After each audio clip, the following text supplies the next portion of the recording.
Leap of Faith podcast fans. Welcome to this week's episode with yours truly, Randy Silver.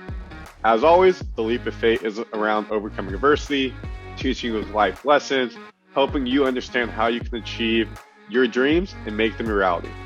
This week, we have Arnett on this week. He made that happen with his business that he's currently running called Element Personal Training. He went from borrowing $2,500 from his brother, relocating 2,000 miles to begin his first account in deep south of Texas. After doing that, he has now built Element PT into a multi-million, let's say it one more time, multi-million dollar company. Multi-million, a great name, baby. A company operating in 7 states and over 70 locations. He attributes his company's success to a number of core values and principles that we here at the Leap of Faith always talk about. Chief among those are having empathy for others, always doing the right thing, creating a company culture that rewards great attitudes and effort that helps people have career growth because of it, honor your obligations, and never miss a payroll and rent. So Adam reached out to me. He wanted to come on and share his story in entrepreneurship style of how he was able to turn that $2,500 into now a multi-million dollar company. And he was able to build that company and take that leap of faith on himself. I'm really excited about this. We also will touch on, personal fitness, mental, physical, spirituality, how you're able to be, the best that you can be. So Adam, I'm very happy to have you on. Before we bring you on, as we do every week, we have 2 updates for you guys. One, as you guys can see in my shirt, what side is it? Here we go. After School, one of our key friends here, their YouTube channel just crossed 2 million followers. So Mark out there, After School, congratulations on hitting 2 million followers on YouTube. We'll bring him on this episode, in the future episode of Leap of Faith, to talk about how he was able to achieve 2 million, how he's been able to overcome the pandemic, and his message is still resonating. And 2, hopefully one day I'll get to 2 million followers. That'd be great. But right now, to all my Leap of Faith fans out there, thank you so much for watching. Thank you so much for listening every week. Again, please do go rate, like, subscribe on Instagram, TikTok, LinkedIn, Facebook, Twitter, the YouTube channel, of course. That's where we put out these videos every week. Vlog videos, how-to videos, YouTube shorts, everything all over the social medias. When you rate, when you subscribe, when you comment, it helps me grow the message Leap of Faith, how I can get great people like Adam to come on to share the message to help more people out. So thank you so much. With that being said, Adam, welcome to the podcast. Hey, thanks for having me. Looking forward to a great conversation here. I'm super excited. Was anything that you feel like is important for the audience to know before we dive right into it that I forgot to mention? No, I think you handled it pretty good there. Probably, there's a lot more that got, that I guess came before getting this company started, but we can probably touch on that. But yeah, absolutely. I think you did a good job opening it up for me. Appreciate it. Great. So then I think just diving straight into it, great question is, you took that leap of faith on yourself, borrowed $2,500 to start your own business, the Element Personal Training. Tell us what kind of gave you the mindset to want to start that, what you were doing a bit before, and how you were able to turn that $2,500 into multi-million dollars. Yeah, so I think there's Element Personal Training for everybody watching. It's an outsourced management company. So what we do is we specialize in personal training within gyms and health clubs across the country. So for example, let's just say you own a franchise gym and you you're having trouble with your personal training department, either not making money or it's just too stressful, you don't want to deal with it. We come to you, we offer you a contract, say, hey, we want to be in your gym. We want to be the exclusive provider of personal training services for your gym. And in return, we'll give you a base rent or a percentage of our revenues. And it's a win-win both ways. So what we do, like I said, is we go in and all the personal trainers work for my company. We have a sales manager in your gym. We do the marketing within your gym for the members to find out about our services, and we handle everything. So it's completely out of your hands. So it's just an outsourced management business model, but for the gym industry. Yeah. Can I ask you a question really quick? I started that. Yeah. Is that a normal concept of outsourcing the personal training in the gym, or is that something where you saw it was a need in the business and you're like, hey, this is something that I could fulfill? Yeah, so it's not the most common way for a gym owner to manage their business.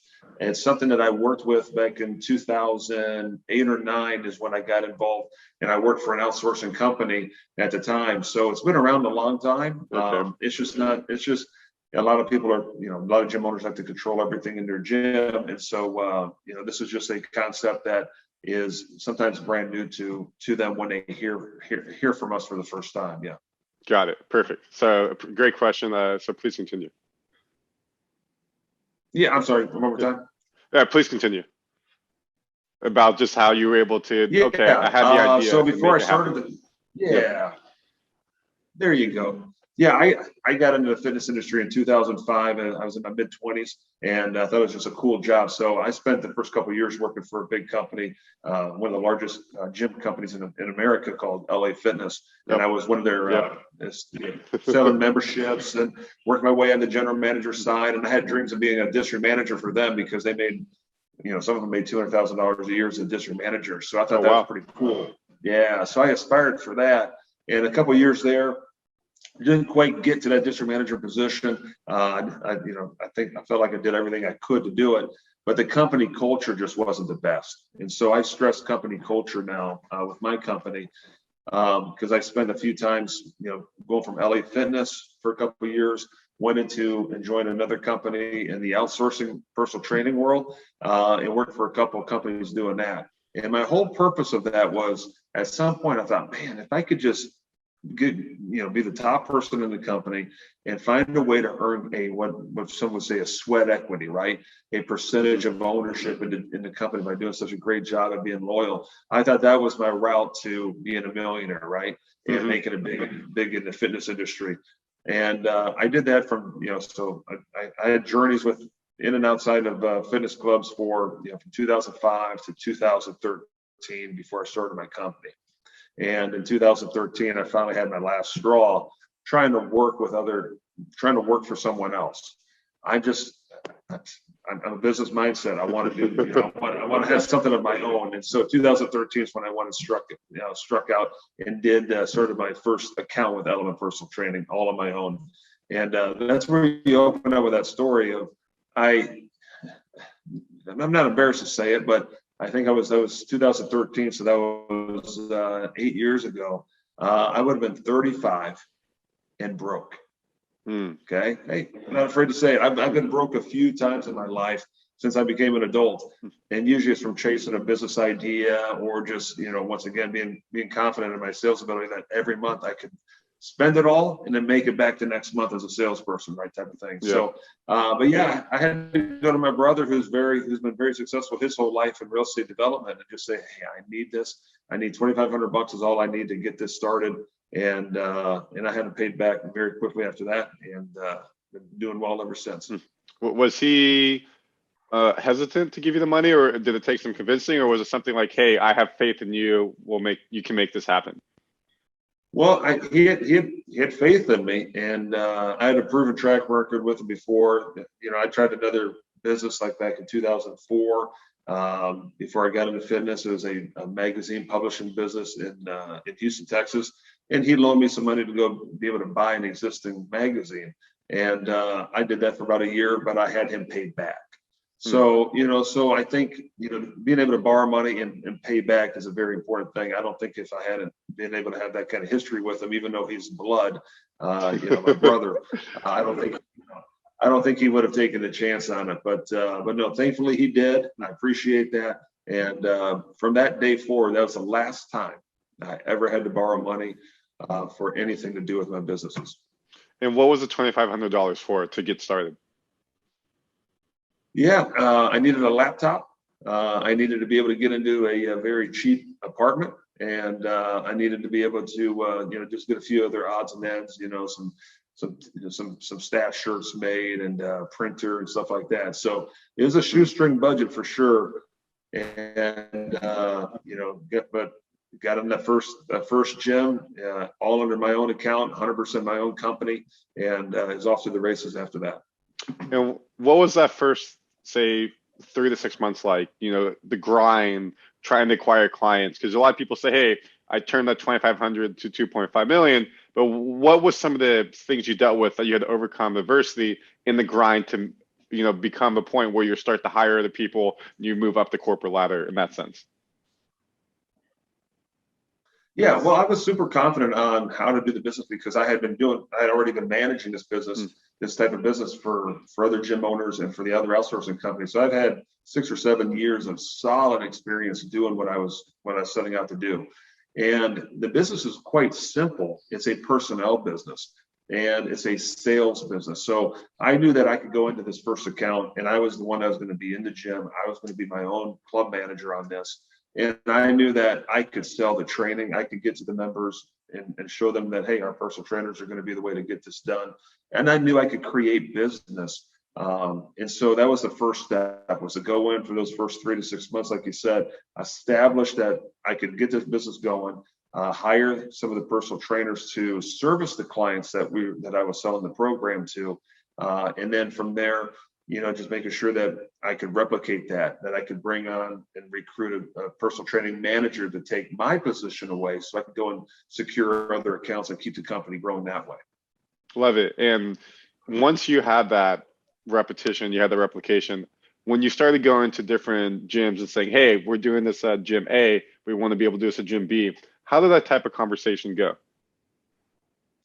Yeah, it's just picking up the phone, doing the grind, and calling up cold calls, baby. Trying to get the cold calls. Yeah, it's selling as a contact sport, and so you just got to you can't be afraid of no. Believe me, I've been told no probably 95 out of 100 times that I've actually spoken to a gym owner, a decision maker that can make a contract with us. The hardest part about this is getting to that gym owner, getting to their decision maker. And then at that point, you kind of you got to look at them, kind of convince them that, hey, you're not maximizing your personal training department, or we're just trying to solve problems really for the general manager or the owner of the gym when we make those contacts. But yeah, it's a matter of going out there, making the contacts and not being afraid to get rejected more times than not. That's for sure. I think that's a big point I would love to touch on for a second, is not afraid of rejection. A lot of people take no as okay, door's closed, I'm not going to be able to move forward. But like for me and what we talk about in this podcast a lot, no just means there's another avenue. You got to find it. It may not be easy, but someone will give you the opportunity when you have the most perseverance and you work hard enough, which it sounds like obviously you do. And based off of that, you'll turn that no into a yes. And then as you start getting more yeses, as you said, then you'll be able to expand and grow because more people will see the success and they will want to be a part of it and not miss out. So how would you respond to that? Yeah, for sure. The hardest part of anything is, I think, getting that initial momentum going, right? Mm-hmm. So the very first thing I had to do was get that first account. And within the first 6 months, have some sort of success that I could show any other prospective gym owners that I was talking to. So I had to have some sort of, it wasn't just my resume from the previous 8 years since 2005 being in the business. It's what are you actually doing now that this is your company? What are you going to do when where's the proof in the pudding, so to speak? Yeah. So having some sort of baseline gives you some, some power there that says, all right, this guy knows what he's doing. Look at the revenue he's creating already in this first gym of his.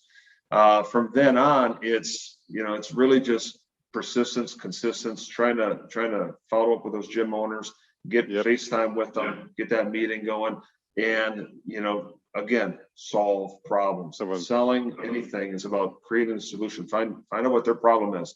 And usually in this business, for the way we get the attention of a gym owner, it's usually either 3 issues that we solve for them. One is time, one is stress, and one is financial. So those are the 3 that we really focus on why, on when we talk to the gym owner, why you would want us in the first place, and what solutions we can bring to you. If we can figure out how to solve all 3, if they're a problem, or one of those that's a problem, it's a good thing for you.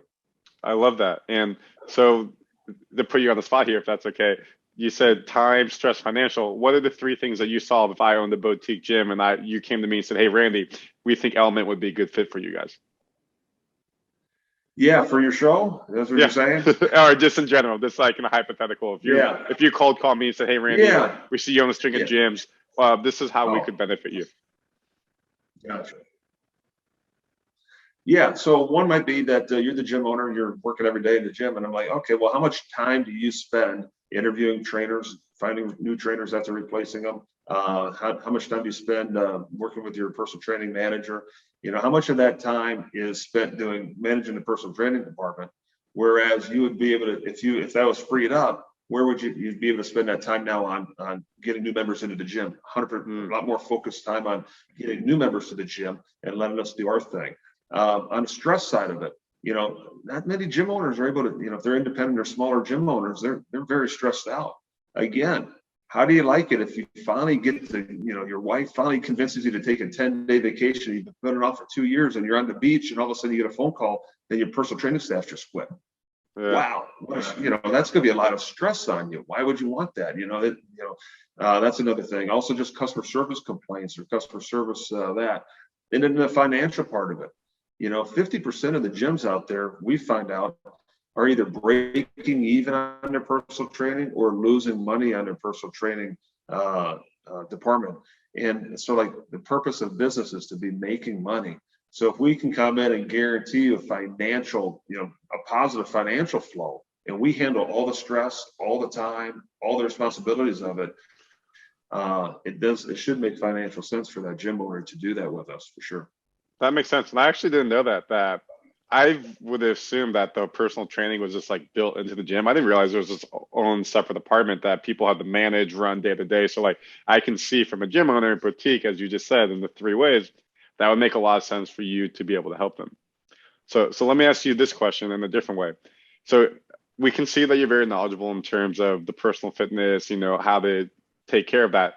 On the entrepreneurship side, like say balancing the books or, you know, having to secure investments or anything like that, what was some of the stuff you learned in entrepreneurship that you're like, I didn't know this beforehand when I started? For sure. I knew that when I started this company, this was the one that I was meant to be in. I've tried other things before this, before the fitness industry, and I just knew that this was the business I was going to be successful in. I just knew this was the concept, and I had to make sure that I was smart with my money. Before I was working for someone else, I could always go get another job. I could always go into another gym and start selling memberships and making money, or another industry, whatever it was. I've done a lot of different jobs. And so the confidence there, but remember, I had been broke a few times in my adulthood from just spending it as fast as I was making it. So I wasn't thinking forward. Yeah, I got you. Once I became once I became the owner of my own company, and then I knew, and I had a few personal trainers working for me, a personal training manager. I felt like they were my kids kind of in a way. And I was like, wow, I've got to take care of them. If I'm financially stressed all the time, or if I'm unable to make payroll, like I've been with a couple other companies that couldn't make payroll on time, that's not fair for them. So I took it as a responsibility, not only just for me to be secure and not live paycheck to paycheck, but I felt like I had to be successful and manage the money properly to be able to always pay my rent to the gym owners that brought us in and invited us into the gym, and also to make sure that I could meet payroll so those guys and girls that work for me could never be stressed out about it. So those are probably the 2 things I'm very proud of in the 8 years that we've been in business. Never been late or missed a payroll, and we've always paid our rent on time, in full, the whole time. So that's pretty big to say from the company, you know, from the history of what outsourcing has done with gym owners. Yeah.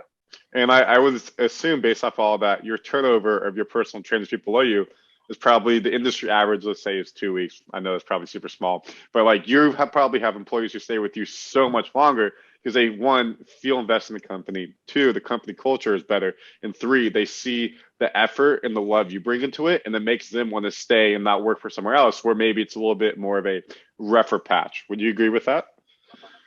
No, I'm glad you touched on that.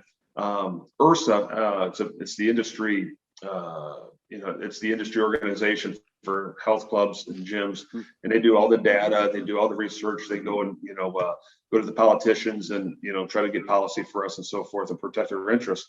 Well, they did a study, and basically 80% is the average turnover year over year for personal training staff. So, wow. For example, that's massive. So if we hired 10 trainers on January 1st, at the end of the year, only 2 of them are going to be there that we originally hired. That's the industry average. Well, our company, the way we do things, major focus on company culture and making sure that it's a rewarding experience and doing other things for our employees that I didn't get elsewhere when I worked for other gym owners. Our turnover is roughly 40%. So if we hire 10 trainers on January 1st, 4 of them end up going somewhere else during that next 12 months, and we keep 6 of them. So that's a huge relief to any kind of gym owner, because constant turnover. If so it's just a good thing. It shows me, like you kind of said in your question, that we must be doing things right on company culture, on benefits, on treating the employees right, making them feel good to be able to stay with us. And I've got some employees that have been with me now for 4 going on 5 years. Awesome. And then in the terms of what you're able to do for them, because everybody always kind of wants a career growth. How do people from in the element go from, say, personal trainers to owning a district or being a GM, as you were saying earlier? Is that something that you're able to provide them as well? Yeah, for sure. I'm straight up with everybody that works, with Element, and I will say works with. They don't work for me. They work with me. And I think, another mentality that I've taken on this, it's not my original thought, but it was something that really stuck with me, is that as you move up in a company, higher and higher responsibility, or you become the owner, it's not that, some people take those promotions as, oh, wow, now I got more people. I got people working for me. Look how many more people I got working for me. I reverse that. And I say, and I tell everybody that gets promoted within my company too, that, hey, you're taking a step up. It's not that they work for you now. It's that you now work for more employees. You're more responsible. You're the leader of more people. You need to take care of everybody that's working with you, instead of looking at it as like a dictator, like, oh, now they work for me, my life is easier. So, but yeah, career opportunity wise, how we take care of our employees. It's very rare to hear of a company of what I do in the gym industry to give benefits such as medical insurance, dental insurance, coverage to the employees. But I decided to start doing that about 4 years ago.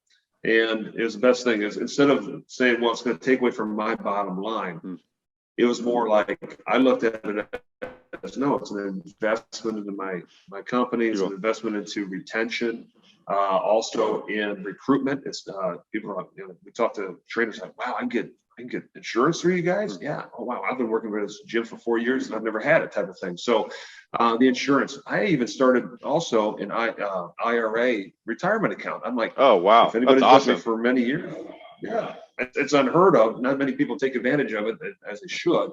We're going to be turning that into a 401k here pretty soon, but just doing things like that. And then also, the fitness industry is notorious, especially personal training, if you work in the personal training side, of having long, crazy hours. So I'm from the old school of gyms where I worked 6 days a week, 12-hour days, holidays. It seemed like I never had a day off. And I started my company that way, where we were doing like a split shift. Hey, you'd work from 8 to noon as a PT manager, and then 4 o'clock to 8 o'clock. Those are the prime times in the business. That makes for a long day. Yeah. So about 4 years ago, also, I realized, okay, let me change this up. So we actually made it where Saturday, Sundays are off.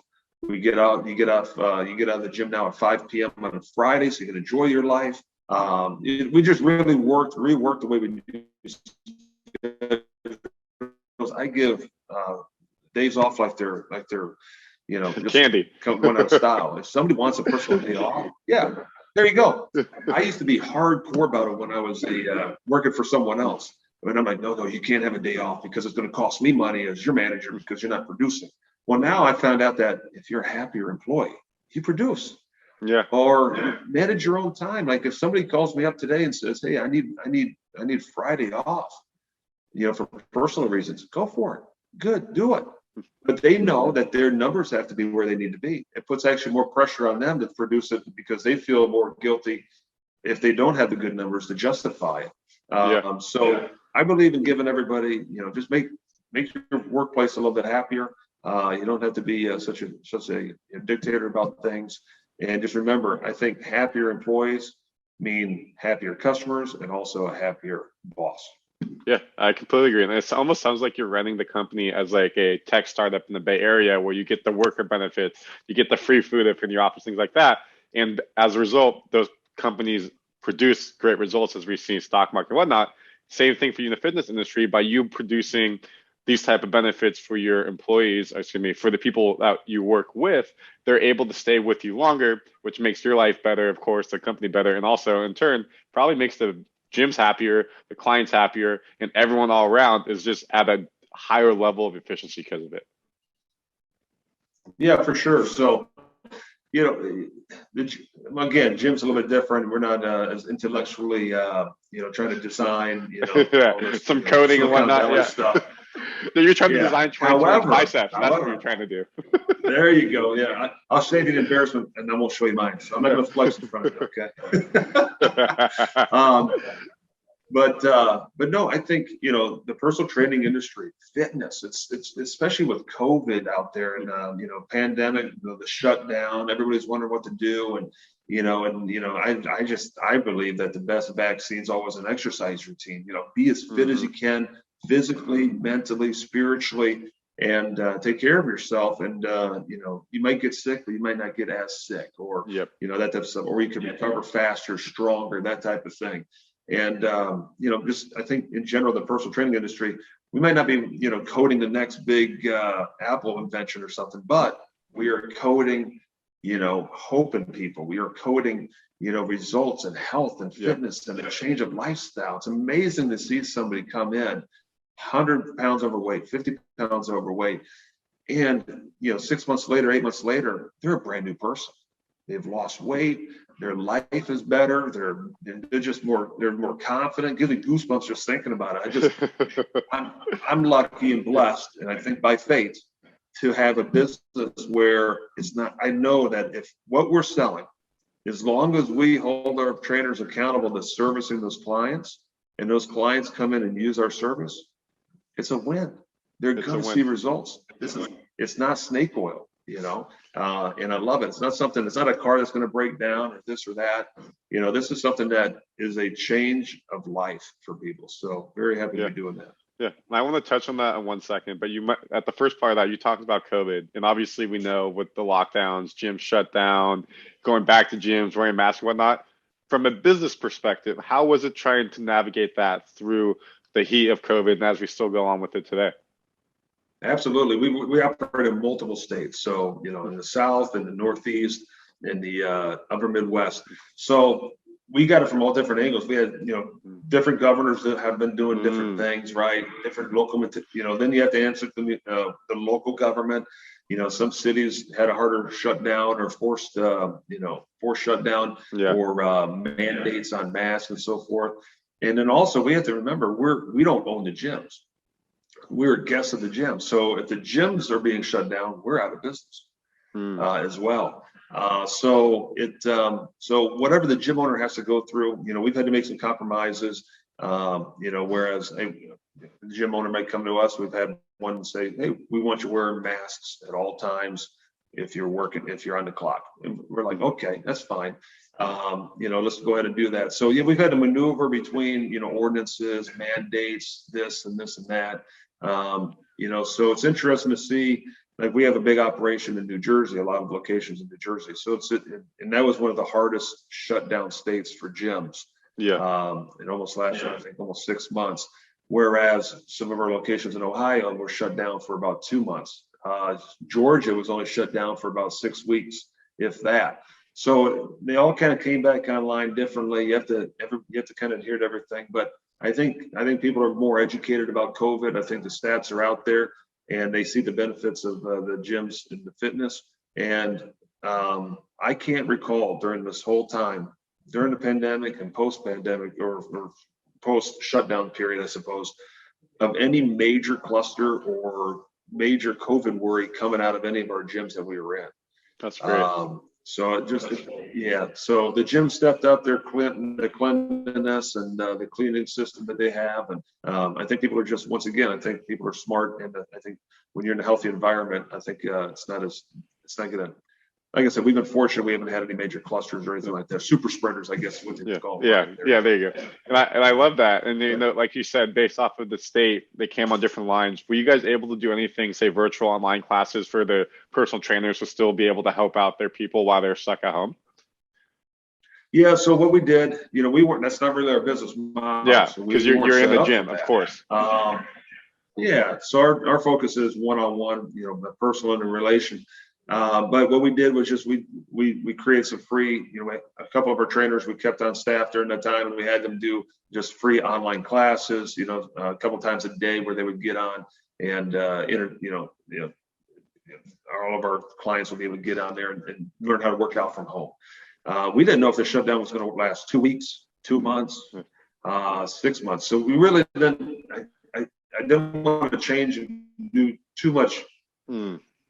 I guess new ideas or launch a completely new online type of site or anything like that. I was confident that we were going to come back in person very soon, but I knew there was going to be some change there, absolutely. But yeah, we offered some free classes from our trainers at home and stuff like that. Got it. I love that. And so as we kind of head down to the third base and we kind of move toward the fitness part, which is the second part you said is, I believe exactly what you said too, COVID sucks. Like if you get a vaccine, you probably won't get super sick. But I think the best thing for you is if you're just in shape and healthy, regardless of COVID or a common cold or a flu or whatever, you're just going to bounce back better. You're not going to get as sick because your body can handle it. So just in a very generic sense, what are some fitness tips that you usually give people who are maybe a little bit out of shape or afraid to get back into that gym, especially as COVID is still going on and they don't want to be around that many people, touch a bunch of weights that maybe people have been touching, things like that? Yeah, well, I had COVID. I got it almost a year ago now, towards the very end of August 2020, and got the COVID. Even though I'm in shape and eat well and all that sort of stuff, I still got it. It turned into pneumonia. That was the bad part of it. Oh wow! I was pretty much hit hard for about 10 days, and I think, but the recovery process was pretty quick on it. It took me about 4 or 5 weeks to kind of get my full strength back. It was kind of interesting on how I went through it and how it affected me. I'm 240 to 250 pounds pretty much consistently, and it knocked me down. After that, I was down to about almost 220. Oh wow! In less than 2 weeks. So it was the COVID weight loss definitely was real for me as far as that goes. So yeah, it was crazy. I think dealing with that and understanding, I'm actually kind of glad I went through it because I understand what people really went through, and that it is a serious virus. But yeah, preventative measures. I think also making sure that there's more treatments now if you do catch it. But yeah, I think overall health wise, if you want to get into just a better lifestyle, it starts right here. You've got to be committed to it, and also get some help when you go into, I think the best environment. A lot of people are pushing, work out from home, buy the equipment, do this Peloton stuff and all that, and you're going to be great. That stuff works for a while, but the convenience of being at home, how many people have a $5,000 treadmill / clothes hanger at home, right? I got you. That's what it becomes. Yeah, that's what it becomes. It's so easy that if you're working out from home, the change has to start here, and then right here as well. It has to start in those two places, and you have to be committed to it, and just understand that it's going to take time. You got to be committed to at least 6 months to a year to really see and feel what you're doing. The most important thing is just make time for it. You don't need to be in the gym for 2 hours. We do 30-minute sessions, and so we try to find a gym that offers personal training sessions, get an introductory package, and get some. What they'll do is they'll give you some accountability, some motivation to be in there. They'll give you some basic know-hows of how to use the equipment, and then number one, don't listen to the haters. Yeah, you're gonna have friends, you're gonna have family. They're gonna try to bring you down. Like, you don't need to go work out. You don't need this. Sometimes the spouses are the worst enemy. They're like, oh my God, even a spouse. We talk to a lot of people that come in for our consultation. They're like, yeah, my spouse isn't very motivating or supportive of this, and they're like, they think that I'm trying to get in shape so I can leave them. I'm like, yeah. So there's a lot of insecurities. So I think people just need to get over their insecurities, either for themselves going into the gym. It could be intimidating, but that's why you got to find the right environment. There's a lot of different gyms. You got the Planet Fitnesses, the no intimidation zone. You've got the LA Fitnesses. You've got Crunch. There's so many brands out there.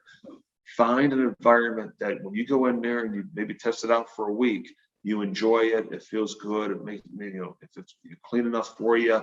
The staff is willing to help you out. find support, find a good trainer. Their passion is to change your life. Yep. Whereas if you rely on a friend or a coworker to kind of take you through and get you started in the gym, they might be, distracted with something else at some point. But the trainer's always there for you. They're pumped up. They have a history of success. They're educated. So I would also say try to figure out a budget that you're willing to, invest maybe anywhere from 100 to 500, sometimes $5,000 in a year towards your fitness. It will pay off, no doubt. I agree.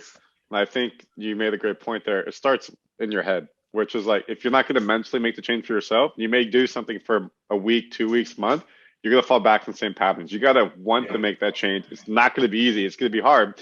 But maybe even the first change before you go to the gym is like, maybe you're having soda every day. Maybe you're eating In-N-Out every day, Burger King every day. Stop with the fast food. You might just feel healthier. You're going to probably lose weight from not having all that. And then when you go to the gym, it's only going to compound and make your weight loss, make your physical transformation better. And based off of that, you'll probably be a happier person. You probably will have better work. You'll have better relationship with your family. And you're going to see a whole transformation in your mind, body, and soul because of it. And also, please continue. Yeah. And then, because like I said, we meet with everybody one-on-one.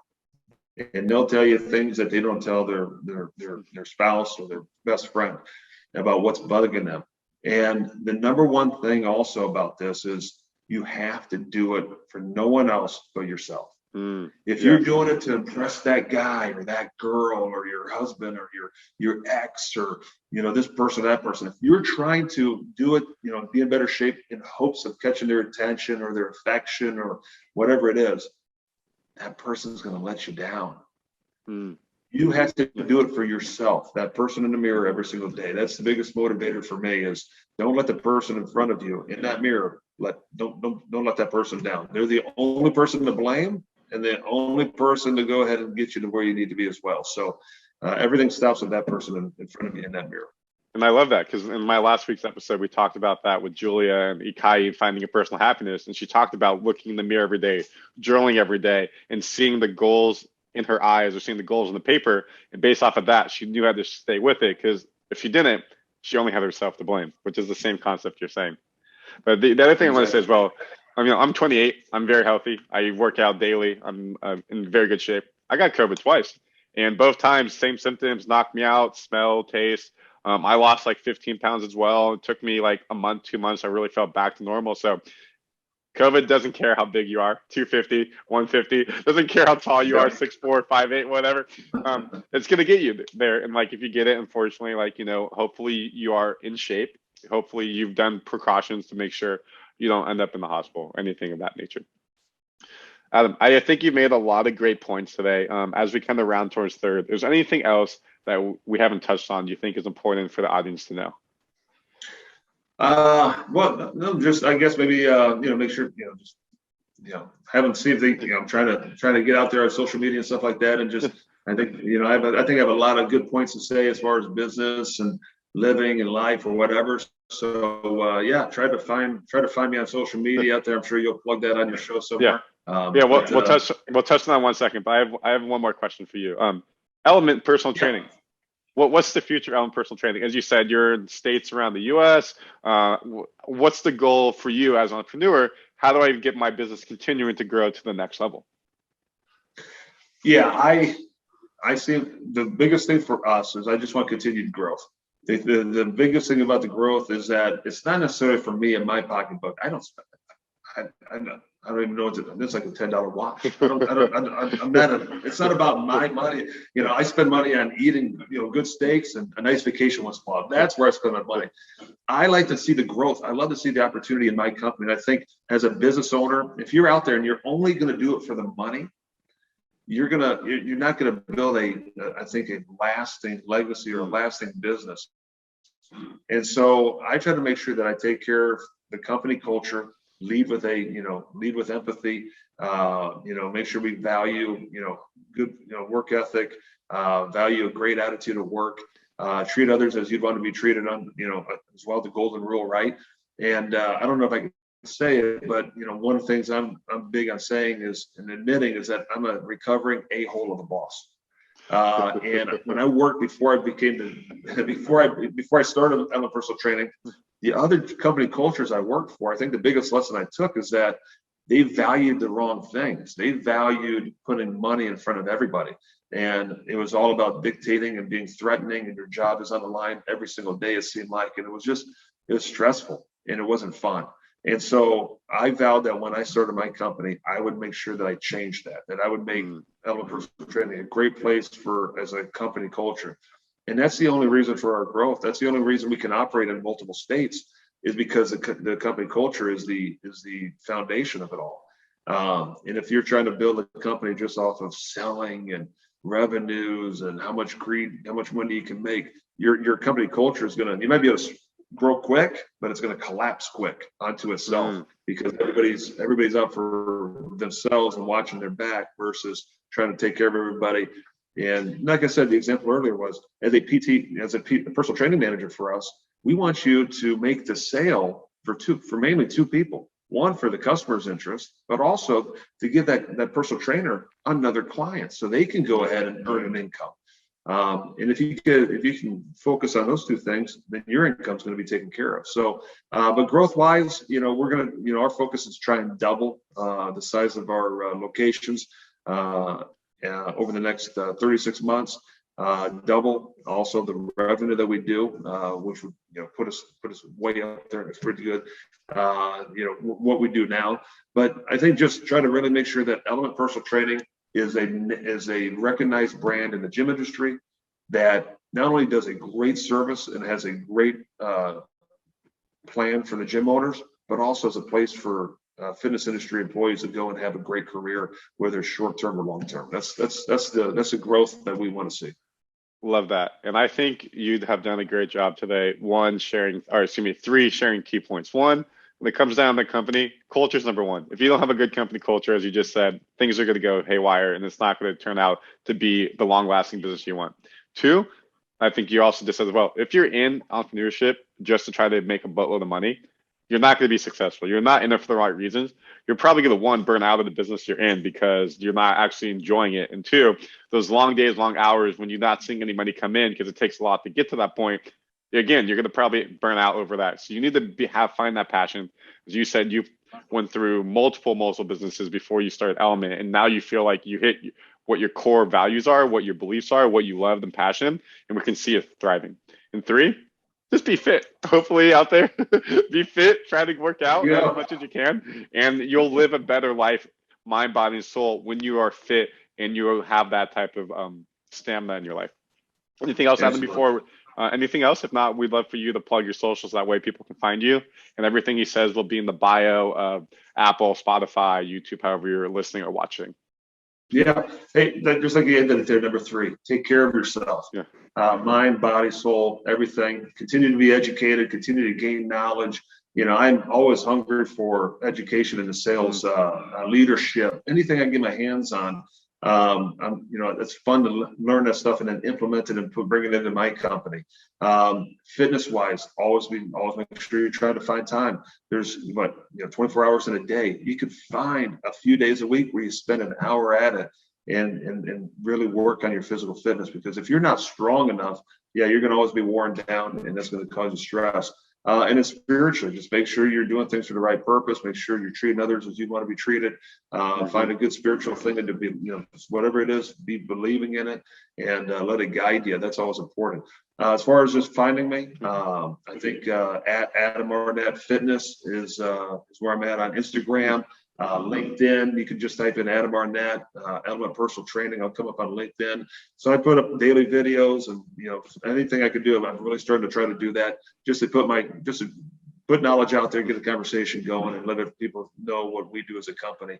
Facebook, you can find me on that as well, Adam Arnett Fitness. So, hey, really glad to be here today. Thank you so much, Adam. Again, all that stuff you said will be in the bio, so please check it out. This is the Leap of Faith podcast. My name is Randy Silver. Please go find us on YouTube, Leap of Faith Pod, Instagram, Twitter, Facebook, TikTok, all of it. These videos will be up all week with Adam. Please go like and subscribe. Adam, thank you so much. We're going to do the sign-off, so I would love for you to repeat after me. Stay healthy. Stay healthy. Which means a lot this week. Stay wealthy. Stay wealthy. And have a good week, fans. Have a great week.